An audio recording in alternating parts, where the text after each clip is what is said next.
Because as we speak, there's also a law of criminal defamation in our criminal law. Let me bring in Ajuri. He's got a question for you. Ajuri, go ahead.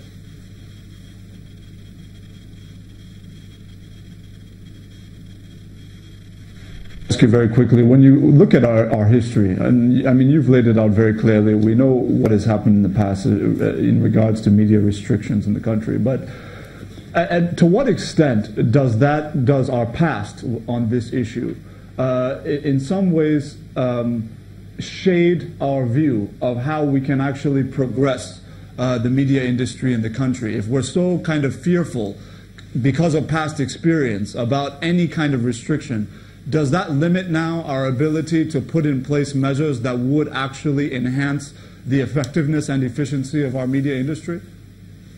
No. You know, we can be creative and very imaginative, not only in self-regulation, but also in statutory regulation. That's a general principle, and nobody's going to argue against that. But the point being made is that even what is being suggested does not in any way, in the prevailing circumstances, attempt to even help the media to perform better. I mean, you have such provisions as that they are saying should be retained as media organizations, press organizations, filing returns of performance. What is the business of a press council, you know, exacting a return of performance from a media organization?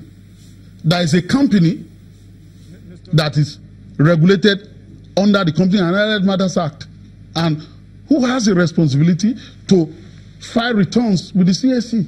So how many returns is it going to file? The point I'm making, Jury, is that, you know, in the prevailing circumstances, we can, you know, creatively regulate ourselves, and the media can self-regulate. There could be statutory intervention, but there is nothing in the prevailing circumstances that justify the retention of this law, or even its reenactment as they are seeking. And we are not saying this because of the affliction we suffered in the past. We are saying this because of the affliction we may suffer in the present. And I'll give you an example. Only recently, the Inspector General of Police was alleged to issue a statement stating that those who use social media, or social media is technology for the criminal-minded. The first PRO, Mr. Jimo, came out to say that no, he didn't say that exactly. He said it differently, that the social media could be used for good or for bad. And I just give you an example. The latest love letter of the IGP to the distinguished Senate President over the robbery controversy, in paragraph 3, celebrated the social media. Paragraph 3 of that letter. And what does paragraph 3 say? It says that when that robbery was conducted, when that robbery was carried out, 2 of the robbers, Michael Adiku and Kunle Ogunleye,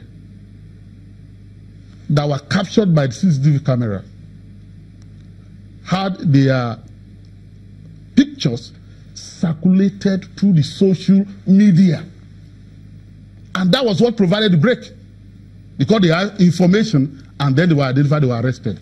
Those arrests led to the arrest of the other persons. So when you just sit back and say social media is bad, this one is okay, because it is in the nature of a government to hide things, not to let you know. It is in the nature of government to keep secret, to say there is official secret, to classify documents. But it is the responsibility of the media to let the public know. So that's the point I'm making. Even if there's a consensus, you know, a unanimity of view that this Nigerian Press Council bill should be completely and totally dropped and not revisited again, what are the potential solutions? Because when you look at the kind of consensus amongst the press organizations, from NPAN to the Nigerian Guild of Editors to the NUJ to the BON, even to the International Press Center, you know, there's this idea that if you can, if those who wear the shoe know where the shoe is pinching.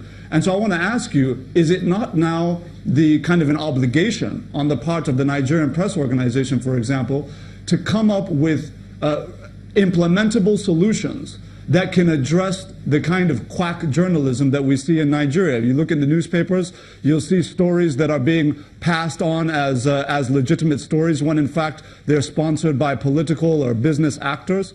These are the kinds of things that we see with regularity. So can the NPO essentially do what the National Assembly is attempting to do and rectify some of the issues in the industry?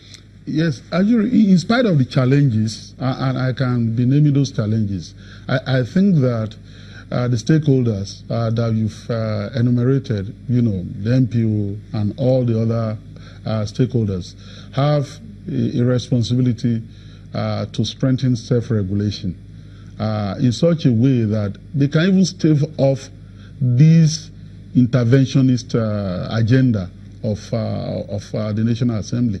There are enormous pressure, including commercial pressure. You see newspapers, it wasn't the situation in the past, but it has become a constant phenomenon now. You see newspapers having wraps in an election season. That's a lot of money. And if you are saying that this is unethical, why should you wrap up your head, your logo? Why should you do that? That is self-denigrating. An editor will tell you, we have bills to run. Circulation of newspaper is not as it used to be. We are not in the era of daily times in the 70s, where daily times reported was circulating over 1 million. Even as at that time, most of the newspapers we have, don't, even the best of them don't circulate 80,000 per day. That's the truth. Okay, and so they tell us that you have this pressure, which is real, and therefore you then have to have a delicate balance between gravitating towards commercial consideration and just sticking to